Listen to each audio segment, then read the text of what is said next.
I just literally looked at my wardrobe before I left the house and I was like, I fucking wore all this stuff before. I don't even care now. I'm actually going through a pure crisis now, what to wear. I don't know what to wear because, like, I don't know. I feel as if ever since, even just like when you come out of lockdown, like because you're like, you've aged a couple of years, but you don't feel as if you have. Yeah. And then fashion's all different now. Like, you're not allowed to wear skinny jeans or you'll get shot. And I couldn't. I've never worn them anyway.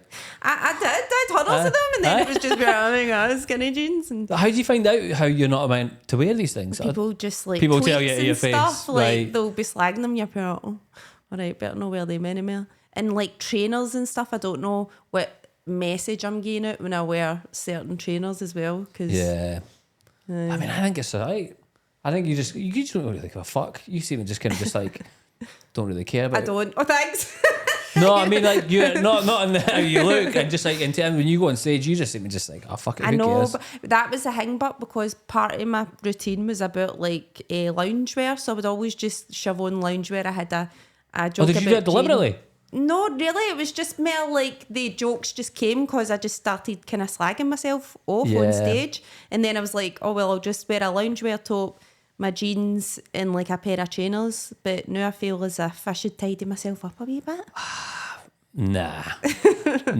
Depends on the gig. Aye, I know, but If it's like somewhere I've never done before, I'll maybe put in a wee bit of effort. But do you know what it is? Because everybody keeps recording stuff now, and you've got to put clips out. You're more conscious of what you're wearing. yeah, I'd say. I suppose. Yeah. And like how shite you look. How much do you hate that?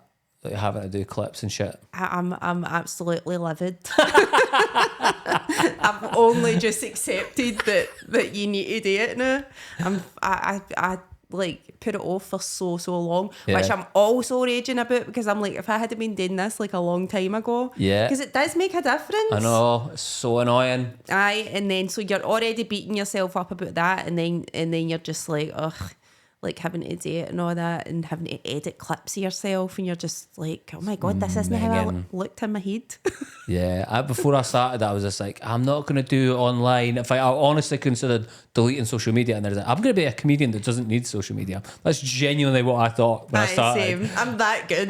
Yeah, not even that. I just thought, no, I'm going to go against the trend, and I'm just going to not do it. I know. And then so I put no effort into Twitter. Ever. And that's why I've got about 120 followers, because I never tweet, I never do anything on there, and now I'm just like, I probably should have put in a wee bit of effort. No, same. But I'm pure.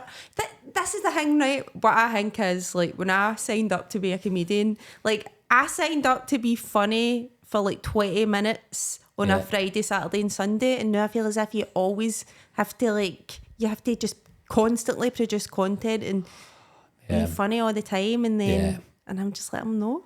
I know, just give me a fucking break. I know, it's just... But this is it. This is the first thing I ever did, and I thought, right, I'll put something out online. I probably should not have committed to something every week. Because you do Material Girl podcast. Well, that's we were doing it, and then like our producer couldn't do it anymore, and that's what I was just saying to Colin. I bought some podcasts and stuff, but I can't work out how to use it, so it's just been sitting there for months. And me and Amanda are both like pure procrastinators, so if I go like that to her, we'll do it next month, she's like, no, that's fine. So it's just we're going next month we're going to do it. About you and stuff? No. Nah, I think I could You're be not monthly. No, unfortunately I'm weekly. You're weekly. Made that big mistake in the beginning. Aye. Now I'm like, could I just go twice? I know, but it's fortnight? good because I've just started listening to your podcast, and like I'm just getting back, working my way back through. Yeah. Like, did you start yours? Where did you record yours to start with? Just in my kitchen. Was it just in your kitchen? Yeah. Right. Just got a mic, just got one of these wee USB things. I think it costs like 120 quid. Right. And I was like, right, I'll just do this, see if I can commit to it every week. Because I'm so good at quitting things. Aye, same. So good at quitting things. The amount of things I've quit in my life, I'm just like, oh, and I'm easy about quitting as well. Aye. I'm never feeling any guilt about quitting. So I was just like, see if I can do it. And then it kind of got to about episode 20, and I was like, right, I'm not quitting. So then I was like, right, I need to start thinking about getting guests on. Aye. And then that's when it just kind of kept going and going and going. I quite like though, like I do like a guest on a podcast, but I like listening to just one person just ranting. Yeah. Like I liked your, because you've got a few episodes like that, And like I used to listen to Bill Burrs all the time. Yeah. And Jen Kirkman, she does it as well. Blind Boy. Like I like one person kind of thoughts and stuff. Well, that's the thing, when I started it, I was just like, that was just me, and I felt pretty comfortable doing that. And I was like, I'm quite easy about just sitting myself and doing it.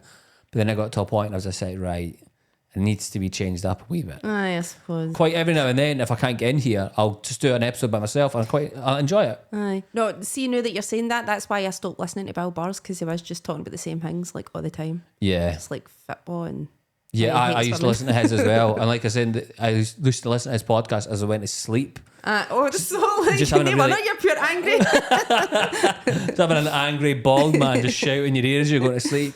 Yeah, so I was like, I couldn't listen to his anymore. But he does like 2 hours.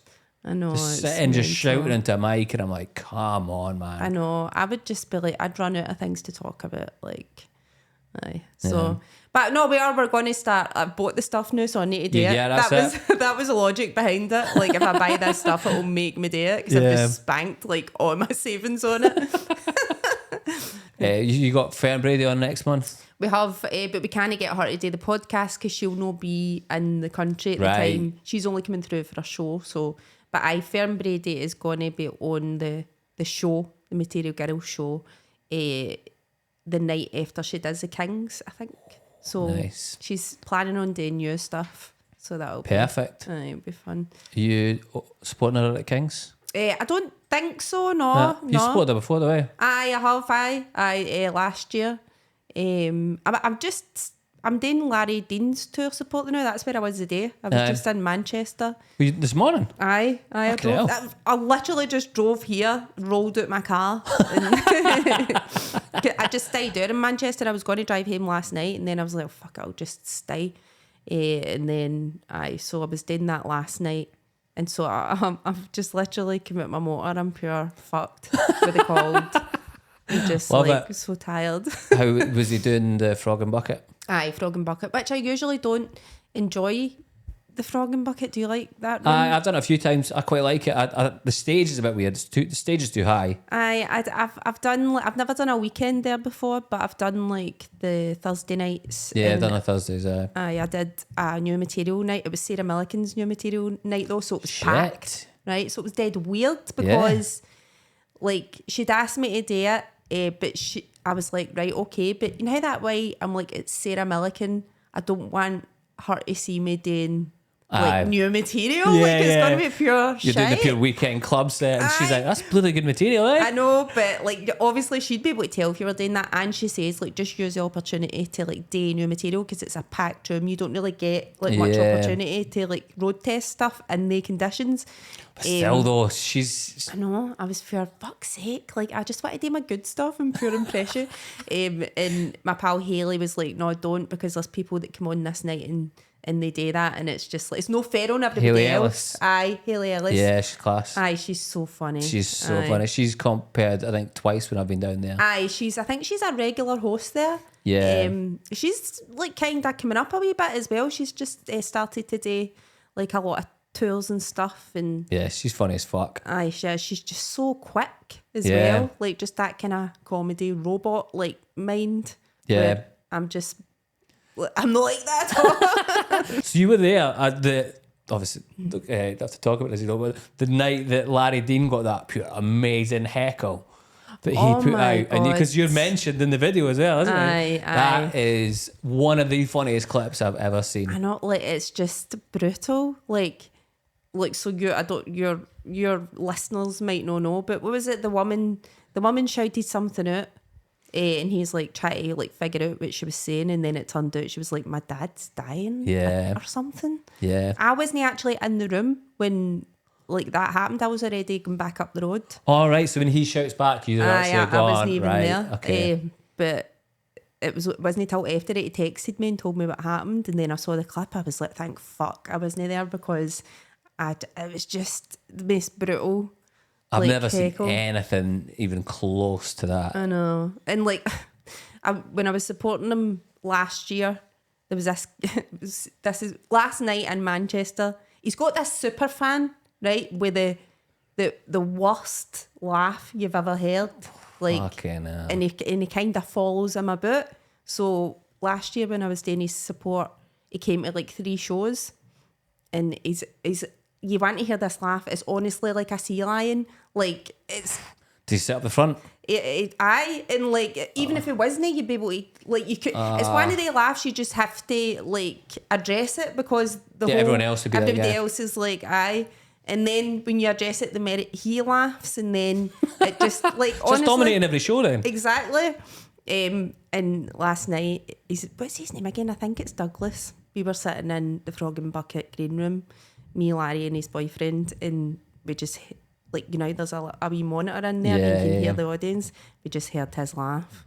Larry's like, but Larry was pure laughing at me because I was pure like I don't want to do this, like because it's just brutal. Like it's just it was so funny. But like do you address the laugh? You have to. Like you can't know. That's how fucking bad it is. How mental is this guy? He's actually. We have to keep this in. This is no, keep it in. He's actually like the nicest guy really? ever. Like when you're talking to him, like because last night I was obviously, oh right, hiya Douglas, how you? Like, just like, and the audience laugh at his laugh. But then you've got to move on and do material, and he's still like, and then when he stops laughing, you're like. What's I wrong never with made these you laugh jokes? at that. Douglas, fuck's sake, man. Put a knife through my heart. Oh my God. Larry says the last time, this was last year, one of the shows that he came to, Larry was getting recorded, and the sound guy had to like edit out all the laugh. So that's a good sound guy, that is. I know. How do you deal with something like that? It's like somebody's coming, laughing and enjoying your show, and you're like, you say, hey mate, I'm recording this, I'd rather you didn't come tonight. I know, exactly. Thanks for supporting me. I know. Like, putting a roof over my head, but I'd rather you didn't. There's no good way of dealing with it. So I'm like, you better not start coming to my shows. Oh, imagine if he did, then you like, Douglas, because I think you'd probably go, Douglas, fuck off. I know. What's it like? I'm opening for Muchie on Sunday. Oh, for the first time he's recording this thing. Do you mean for the first time for him, or if For you just open first time, never open for someone? That'll be fine because like yous are like kind of similar in your ages, and it's not as if like like and it's good. But like it just depends on the comedian, like their audience. So I like Larry's audience because it's like mostly gay guys and like lassies and stuff. So they're interested in what you've got to say. But I did Ardella Hanlon's. That's Father Dougal. No way. Father Dougal. I did his. See, this is a thing. I've not got any clips. I never put anything up on social media. Like, I never even knew you did that. This is back when I was pure, it's fine. I don't need any of that. Right. So I did his like a few years ago, and his audience were like middle-aged because he was on that Death in Paradise show Like on a Sunday. It's like a murder mystery thing. And it's like an old person's program. Oh, right, so he's getting them. So his audience were like really like reserved, and I'm shouting about my fanny in a dishwasher. The first night I went on, I was like, I don't think I done that well. And Susie McCabe had done his support before, and I texted her, and I was just like, how did you find it? And she's like, basically just told me, don't be too disheartened because it's just like they're just older, and then it was fine. It was all right. I didn't even know he did stand up. Aye, I think he was originally a stand up. I think a lot of people in Father Ted were originally like stand ups. Yeah, they obviously went round the clubs and stuff. Like that makes a lot of sense. That's a good way of doing it. Aye, just steal some. Yeah, you'll do. But because I'm Mary a writer, sometimes I'll watch people's stuff, and I'm like, oh, see if you could all just like have like a sitcom like Father Ted where you could showcase like everybody's like personalities on, because like there's so many like funny like good there's a lot of unused people up here, isn't there? Aye. You love doing a wee bit of writing, eh? Aye. Well, I mean, I don't love it, but we don't love any of this. We fucking hate every single second of having to work and do effort. It's why we're rich. I don't got to be rich by now. That's why we're doing this for like 15 minutes a night of work. That's it. Are you trying to write sitcoms or everything? Aye. Still trying just basically the same idea over and over again, just disguised slightly to different commissioners. Just pure quantity something to make this. Have you ever pitched something and you've gone, how the fucking hell did you not like that? Aye, hundreds of things. Every single one. Aye. What's wrong with you? Loads, but like there's stuff that I've wrote that I'm like, thank fuck, like nothing went with that, because you look back and you're probably, that's pish. And then when things do get made as well, like, because I did get one kind of semi off the ground, a wee pilot for BBC Scotland. They were trying to showcase Scottish women, like writers or whatever. So there was me, there was Gail and Louise, you know them. They do an act called The Dolls. Yeah. Also, Gail Telford and Louise McCarthy. Got a sketch show, and I got like a wee mini sitcom thing. And then nothing happened with any of them. Do you properly like, get your hopes and up? I hated it. You hated the actual idea? I hated the way it turned out and all that. Like, Did everyone just start getting interfering and shit? Aye, that's what happens. So, it's just dead frustrating. Because if you ever thought, you probably have, like, just thought about just chucking it out online without, like, the BBC or without any of them, so you just get full control. No, really, because they've commissioned the script. Like, you've got to kind of stick to the script that you've gave them. And, like, we never had time to, like, improvise or anything like that, because it was literally, the budget was that small that sometimes it was like, right, you need to get this in one take, because we literally don't get any time. We only had, like, 3 days to film 3 5-minute episodes, so it was like 2.5 days, actually. And you've got to finish by a certain time, because it's like work these workers in the right. Fucking and scrap that. So you had to finish at like 6. Like, everybody had to have an hour for lunch. So it's like, that's a lot of pressure on trying to be funny. Aye. And you just want to improvise. I wrote it on. I'm terrible at remember. That's how bad I am at remembering lines. I couldn't remember. You wrote it and you couldn't remember them. I'm just pure, what's my line again?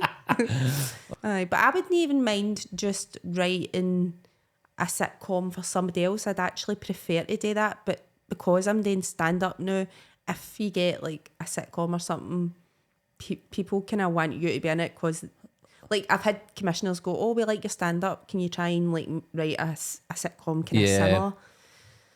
So I fucking can't act. I can't act. Like, I don't even like acting. No. I shouldn't be saying this, but we're not putting this back. I know, but I really like. Have you ever had to do acting? Nah, never. And I couldn't do it. Oh, it's so excruciating. Yeah, I thought like, and even like the improvising and everything like that, I don't think I could do that very well.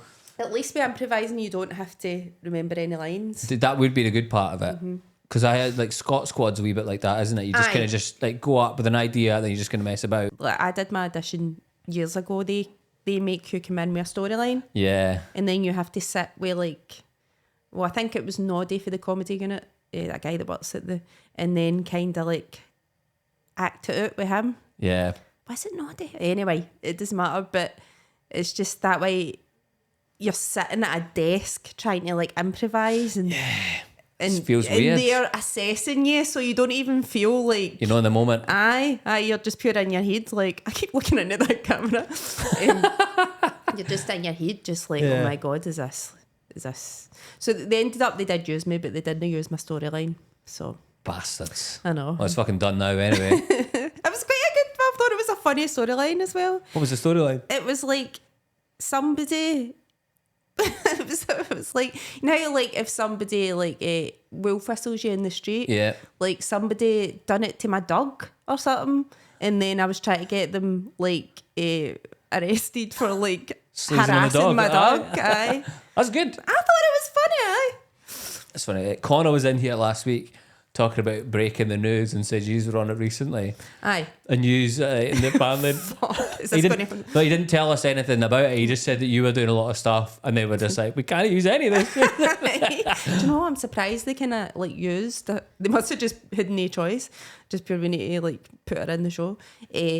Like I was saying things a wee bit close to the bone. So it's BBC as well, isn't it? It's BBC. It's during the day they put it out. So it's like, it's just pure, it's just quite like you can't get away with much. And then I was really surprised they put this in the episode, not because it's like pure like edgy or like sweary or whatever, but one of the questions was, we were talking about that wee lassie that she's an Olympic champion of skateboarding. Have you heard of her? Oh, Sandy yeah. Brown, Yeah. right? But she's like a prodigy, like a child prodigy, like she's pure talented. And so one of the questions was, if you could have been in the Olympics for something, what would that have been? And I tried to do that thing. I don't know if you... I can't believe I'm going to do this again on another fucking... Did you do that thing at school where you done that? Put your hands together and you blow and it makes a noise? Yeah, like the owl thing. Aye! Yeah, I was trying to describe it and I was like, there's no a name for it. Like the audience are all sitting there and I'm going to try and do it and I couldn't do it. I could not do it. It's like... But it made it sound like a kind of like a... Oh, I done it! Yes! Do you know what it was? Seeing breaking the news, my hands were all sweating. I couldn't do it. So I'm sitting there trying to do this like for ages and like it was funny, but it was like out of the context of that room didn't make any sense. Like, and they put it in the show. They put that in the edit, and I was like, but the audience are pissing themselves laughing at it. And then a guy in the audience, because I was like, the audience are really old at breaking the news, right? So, sorry, 50s. They're quite like. They're always. I mean, if you're old. going to a comedy show in the middle of the day, you're pretty much fucking old. They're always sound, but they're old, right? So I was like, does nobody know what I'm talking about? This thing you did at school? Like, does nobody know? And nobody would answer. And then this guy was pure, I know. And I was pure, going to do it then. So he stood up and they put a mic above him and he done it. And then it just turned into this like whole... And that made it as well? Aye, that made the edit as well. And then it turned into a kind of flirtation between us. And, aye. I don't know what it looked like, but it was just in the dark. You'll do, pal. Kind of going through all the sketches, TV shows, everything like that. Is there anything else you want to do that's a wee bit out there? No. Nah. I wouldn't mind, just like I never used to enjoy stand-up, but ever like when I came back out of lockdown, I've just been kind of liking that the most, probably because the telly thing takes so long to like anything to come to it. Like I have written things where I'm like, they're in their 20s and then I've got to change it to their 30s, I'm going to have to change it to their 40s. Here we go. And I did write a sitcom, like a treatment for like 2 old women, so I'm like, maybe that'll get made one day. Yeah, go for it. In the 70s. Would you just sack it off if you got a big sitcom? No, in fact, if you're saying you enjoy comedy and that, maybe not. I don't know. I don't know how much more I've got left to say. Like this year at the Fringe, I'm shiting myself. Like I've got nothing. None ideas now. No. You did it. Why don't you just take a year off? Because you really can't do that if you're not at a certain level. Like you can't. It's just my go-to reaction is just fuck it, just don't do it. Take a year off. Because imagine that feeling of like going to get into July and just being like, I know. that would be so good. I know, but it forces you to like write stuff and like hone a show. Yeah. So it is worth doing it, but it's just The hassle. I only had 2 shows in me. I thought they were pretty good, but living my second best life. That's a brilliant show title as well. Oh, cheers, thanks. And you haven't then the pressure that you're just writing a good show title is bad enough. I know. I'm not really got a problem with show titles. It's just the show. Like I've kind of got an idea for the show title for this one coming, but the material isn't there, so. It's so hard to think about. What was yours called again? Petty Man. Petty Man. That was Petty good. Man. That was brilliant. I've got a few for. I've got Ralph a Male, which I think is a bit.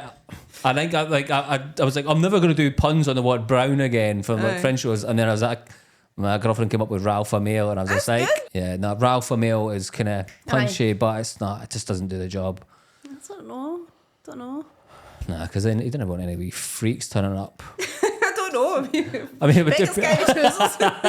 I'll take the ticket sales wherever I can.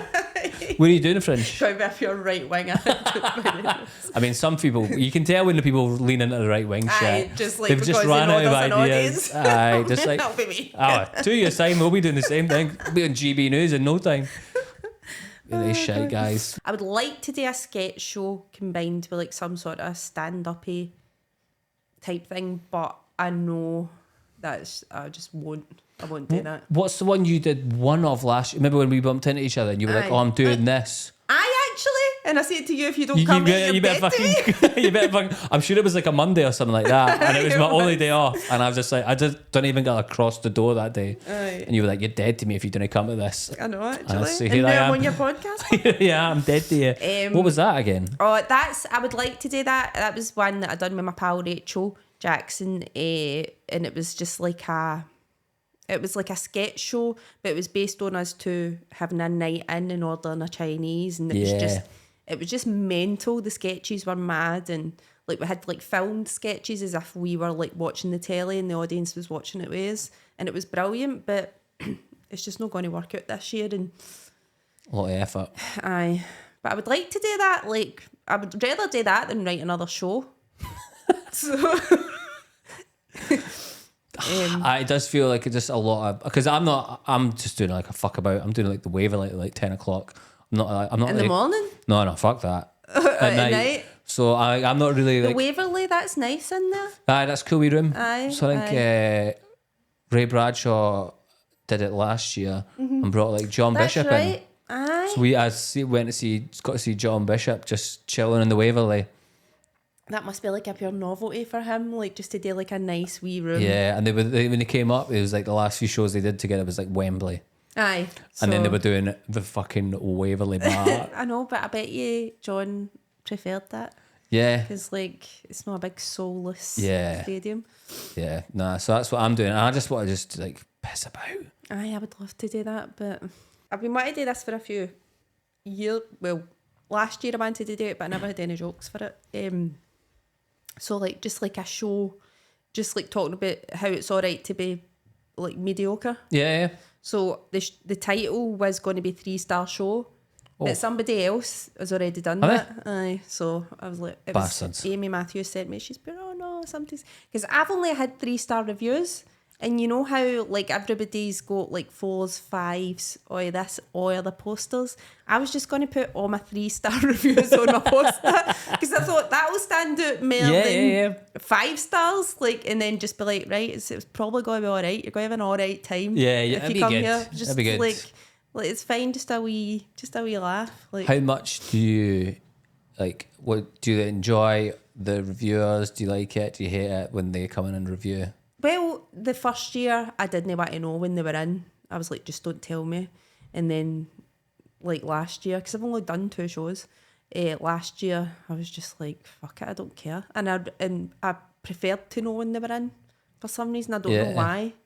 Just I don't know. And I never had a lot of reviewers in anyway. Yeah. You do hear people like put a heart and soul in it, and there's no one comes and reviews it. I just think, and even if they sell well, the show is good, they still get a wee bit bummed out. Aye. There's no reviewers, and you're like, oh, come on. I know. Did you hear about in Germany about the critic in Germany? No. Oh, it's just mental. So this ballet critic or whatever gave a guy a bad review for his show. So the guy went and got dog shit and smeared it into the critic's face. I did. Yeah. I did read about that. It's only been in the last oh my God, 2 weeks. I'm just imagine that. Imagine Steve. Where did he get the dog shit for? I looked into it. I looked at every last little bit. Apparently, he's got like a dash hound and was like taking the dog out for a walk. No. It shat. He put it into the bag. This is his excuse, and then like saw the critic was going to be somewhere, so went in, said, "You fucking called my show shite," and then just rubbed shit in her face. Right, that makes sense because in my mind, like it happened. I was like, "How did that even happen?" Yeah, like, I had so many questions. But I've got a dog, so it's not a bad idea. Imagine Steve Bennett just shows up and you're like, "Fuck you, you wee dick." I just done the Chortle. Hosted the Chortle Student Comedy Award, and I was supposed to do it on Tuesday as well. So the Monday one was St Andrews, and the Tuesday one was in Edinburgh. And I was pure, like I've still got the cold, but I was pure fucked with the cold. But I did the St Andrews one the day before. But I hate gigging for students. Oh, I hate it. Yeah. Like it's probably my worst case scenario. I did like loads of fresher gigs after the Fringe, and I was just the worst. They're shite wee people, eh? That's so but en masse, En if masse. there's a few of them sprinkled around, I don't even think it's like I can't even figure them out. I can't. They don't give you anything. They don't give you anything. I think because they almost like don't want to laugh at something in front of people they're trying to like be a wee character in front of and everything like that. But I'm just like, is it lockdown? Like, are people just don't know how to act in social things anymore? Like, it's not like it was before because maybe I'm just getting older. That's what it is. Well, I can't relate to students. I've got nothing to say to students. No, same. I know. I hate them. You know, you see you're on a night out and you see like a wee freshers pub crawl and you just think, look at the neck of you lot. I know. It was kind of, it was all right. Like once I get into a kind of. But in St Andrews as well, is that Andrews. then like St Andrews students? Mm-hmm. I mean, Aye. That doesn't scream comedy to me. Just a little bit of posh twats just trying to do it. I know. And like, it was dead busy. I know it should have been. Now when you go in somewhere, you're like, oh, maybe this will be all right. And then you're just like, it was fine, but it's just, I just have got nothing to say to students. Yeah. And anytime you see them in the crowd, there's weirdly, anytime we do Monkey Bar at 1, there's always like young people to the right-hand side. And I always just look down at them and they're just looking back up at me, not laughing. Aye. And I'm thinking, yeah, you're hating every second of this. But is that like, because they're so used to like, I don't even think students really go anywhere either. Nah. You don't really see them out and about. Yeah, they choose not to drink and everything like that. They don't want to drink. Right, this is pure sober movement and all that. And gimps. No, fucking never drink. Yeah, I wouldn't enjoy that. I did there was one student gig I did at the Three Sisters, and it was shite. Aye. But I don't know if you've gigged with a woman called Machete Hetty. No. She is this woman. She's maybe in like her mid 50s, 60s. Just a old Scottish housewife. She comes out. She's fucking mental. Right. She's like Her name's Machete Hetty. Machete Hetty. She came out and she talks about how like she batters her neighbours, everything like that. And she's got this big She was on a student gig. Like they booked this her? was a while. I don't know who booked her, and then started talking about an anal prolapse on stage. And I have never have you ever seen those things, those scared straight programs on when they like send kids to jail? All these wee kids were just sitting there, just like this Machete Hetty just talked about anal prolapse. Some of my favourite moments of comedy. It sounds amazing. She was just mental. Aye. She would just talk. I think she had like a proper rough life. Aye. And then she's just come up, and at other gigs she would kill because everyone was. It's just not. She didn't have any like material. She wouldn't write punchlines and that. She would just go up and just tell mental stories. How have I not heard of this person? I know. Was that the gig? They tried to make a regular student gig there. Yes, I think I did that gig. You weren't there at night. No, there was another one. That same guy tried to do it again in a different room in the Three Sisters. Aye. And that's the guy who collapsed on stage at Red Raw. Did you ever see that one? I think Larry Dean was there actually. Maybe ask him next time you see me. Ask him if he remembers this. Aye. Just a wee guy went out and he was wearing like the tightest clothes, a really tight leather jacket. He looks like he'd barely even breathe in his clothes. Aye. And he goes out on stage and he's just doing 5 and silence. You're in the green room. We're all just kind of listening out. Couldn't hear anything. And then there's loads of commotion and he just gets rushed through the door by like an audience member. Oh my So God. what had happened is he'd gone out on the stage and stood there and just went, help me. But the thing is, it would take you a minute to know that is this an act? Exactly. Like, do you know what I mean? Of all the places to do it at Red Raw. So then, luckily, a nurse was in the second row and jumped through the crowd, like caught him before he hit the deck, Oh my God. dragged him through. And I'm sure I remember, Larry was maybe even hosting. I'm sure he was maybe hosting a closing because he was there, Tom Stade was there. There was a few of us and we were all like, what the fuck has just happened there? That's a And then the wee guy just had to go and sit in the toilets in the back for ages Oh my God. as he cooled down. Did they ever try it again? Never No. seen him again. See, Amanda Dwyer that I did my podcast with, she's a comedian as well. She's Yeah. got a pure fear of fainting on stage. Really? To the point where she had to have a ritual where she took 2, is it propanol? Yeah, I don't See, know. like beta blockers. Oh, yeah. And like a pint of lemonade. Because she's got OCD and all, so that was like her pure ritual. Like before she got on stage, or else she would like, if she didn't do this thing, she thought, I'm going to faint. So, aye. That would be the ultimate I know. of just like collapsing on stage. Maybe if it wasn't gone, Mel, you might as well just find Gillian McKeith. Gillian McKeith would Just throw yourself at the deck. No. So that'd be guy. I've never seen him do it again, but yeah. Oh my God, that's a sin. I know. But again, it makes for a great story for everyone else. I know. But yeah, I mean, if you collapse on stage, I would quit as well. Have you ever had anything like mad happen to you when you're on stage? I suppose something mad when I was hosting in McCool's, there was a couple in the front row that just fully admitted that they were having an affair in front of the whole audience. Yes. And I fucking didn't film it, did I? How good would that have been for a That would have been TikTok brilliant. clip? Aye. So the two of them were sitting and I was just like talking to the audience. I was like, are you together and all that? I was like, are you married? And the woman went, yes, but not to each other. What? Right, so I was like, this is brilliant. Because I as an can MC, you're fucking yes. So I was just pure like interrogating them and the audience were loving it and it was just making the show. Then by the time I got on like the stage for the second half, like I'd had a wine and I was pure, you're a pair of bastards. Like, just pure, like I'd went off pure. Like, pure, how dare you? You fucking arseholes. Aye, and then at the end of the show, the two of them are loving it and all, but I'm pure, oh, you're just going to behave so like weird. shagger this or something. Aye. Just pure exhibitionist, right? So she seemed more mental than him. Anyway, at the end of the show, Chris Forbes was headlining and he went on stage and he started talking, but he wasn't there at the start, right? So he kind of pieced together what was happening and stuff. And then it turned out they were for the same small village as him, and he kind of knew who they were. Like, and they were starting to panic because obviously they thought nobody will know who we are. God. Aye. Wow. What's the chances of that? I know it was fucking mental. None of it was caught on film. Oh my God, that's gutting. Aye, because he's pure. I'm there. Do you know this? Like, do you know what I mean? Like, he knew.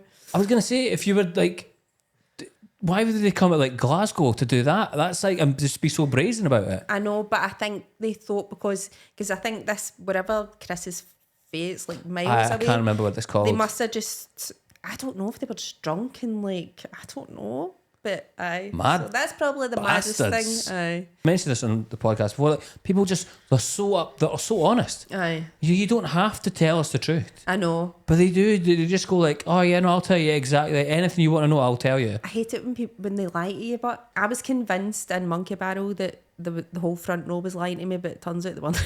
'Cause they were like, we're early. He's the pilot and we're the air hostesses, and I was like, oh, fuck up, like noise it. But then by the end, they were like, we really are. Like when they were leaving, Are they Canadian? Aye. They've been at Red Raw as well. Oh, have they? Aye. He's a mad bastard. He just gets so drunk. Aye. Yeah. Because that's how I was like, he's a full of shite. And he doesn't look like a typical pilot. Aye, He's an ugly bastard. I was like, you don't look like a pilot. Yeah, no, I've met them a few times. They've ruined shows. Aye. Aye. Not because of how ugly he is, but I mean, close, not far off. I know, but that's how it doesn't look like a pilot. They don't look like.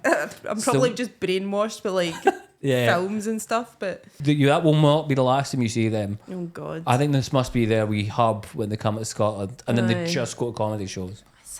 I know, fucking do something else for your night. I was going to give you an update on some. Remember the podcast thing you'd said, I'm listening to Ralph Brown's podcast. So the woman had basically, I'd been like, oh, message and I'll give you some advice. Aye. And a woman it was the one about either be monogamous with my husband. Aye. Or we can sleep around and he'll pay all the bills. Right. And basically a woman wrote in, said all this, and then I gave some advice. Aye. She then wrote back and basically said, hey, I was giving that advice to my sister. The sister, off the back of this podcast, I just found out this morning, dumped the fucking loser fiance off the back. No, but like, do you not feel like, oh my God, I'm going to change the trajectory? Like, Yeah. how, like, I know, but like, what if it turns out worse? Well, apparently she's not. Apparently she's like living her best life now. Oh, really? Oh, Yeah. that's good. Right, okay. Yeah. Right. So she said I would just be like, oh, fuck, don't listen to anything I'm saying. Well, I would always say that, never listen to what I have to say, but this woman did. Aye. She played the podcast back to her sister to be like, everyone thinks you're an idiot for wanting to do this deal. Right. And her sister was like, oh, fuck. And so then it turns out this morning, she's like, she's away just living her single best life. Oh, right. You should give more advice then. Nah, I think that's it. I think we're only getting lucky with one bit. And the woman actually wrote, I've never heard this phrase before, and I thought you might have heard of this phrase. She said she's out there master dating. No, I've never heard it. It's when you are just being single and just like living your best life. All right, I don't get the Definitely, I think it's just kind of like being good at dating. being single and just like dating yourself and everything like that. Oh, dating yourself, right? I get that. I could see like the penny wasn't dropping there. I get that. No, I think that's. I'm master dating, but it's involuntary. Myself. Master dating. There you go. That could be a fringe show anyway. Someone will have that as a fringe show this year. I put money on it. I will. Yeah, there we go. Cool. No, I don't know. My show title was going to be right because last year it was living my second best life, right? Yeah. Because you're living my best life, and this year I was thinking because somebody's already took 3-star show, it could be like that saying it's okay to not be okay. Yeah. It's okay to be okay. It's okay to just be okay. Yeah, I like it. Aye. Let us know. Right yeah, in. good shite. That entice you to come in. Right, so the final bit, it's just a wee wrap up. I'm going to try and just like, you basically get to pick someone, Right. and I'm going to try and get them on the podcast. It can be fucking anyone you want. Oh, why did you not give me time to Well, this is it. prepare? That's the thing. So I just put people on the spot. I'm not good at being put on the spot. Liam Withnell came up with Lewis Hamilton. Lewis Hamilton, the Formula car One guy. driver, the big fucking pickup truck driver now. Oh, So no. he came up with that, and I despise Lewis Hamilton. Did Liam want him on the podcast? I have no idea. Right, okay. Again, I put him on the spot and just went, think of someone, and he just went.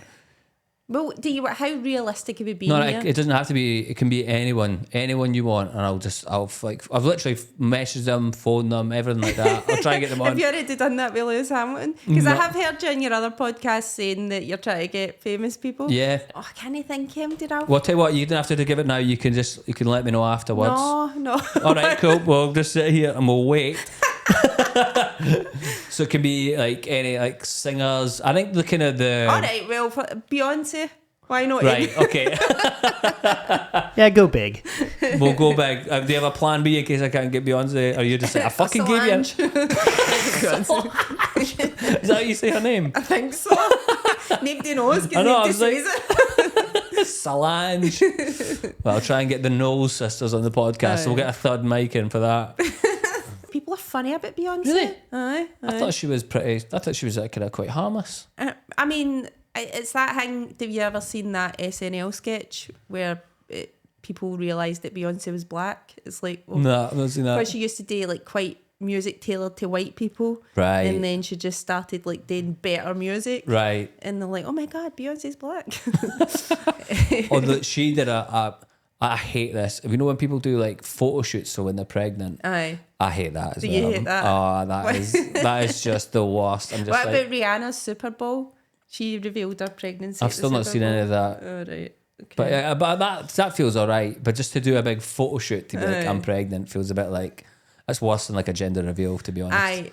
Aye. It's up there with some cringy shit. My sister, she organised like a photo shoot for my ma's 60th. Like a photo of all of us to get to my ma on her 60th as if like my ma would give a fuck. And so she was like, I'll get some of us and I'll get some of like the Waynes, like my nephews and that. And we couldn't get and my dog as well, we couldn't get the Waynes and the dog to sit together. It was Right. just pure chaos Right. in this place, right? It was the worst. And the mum was like, it's fine, I'll Photoshop your dog in later. And oh my God, you should have seen it. It was as if she was like floating beside them. Just here's the golden lab. Just floating beside the winds. I swear that looks fucking mental. Get the fucking dog out there. Oh, brilliant. Well, I think that's us for the day, Susan. Cheers very much. Thanks for coming in. Thank you for having me. I'll put all your social media links in the thing. And, Thank you. And yeah, I think we're doing a few gigs later on in Glasgow Comedy Festival. You're doing that as well? I am. I'm doing my show that I did last year because I've not wrote a new show yet. Fuck it. I think everyone's doing that. On the 20th of March in the Stand. So, Sweet. Aye. Yes, come Cool. along. Come along, everyone. Nice one. Right, well, cheers, Suzanne. Appreciate that. Thanks. Cheers. Goodbye, everyone. Goodbye. Bye.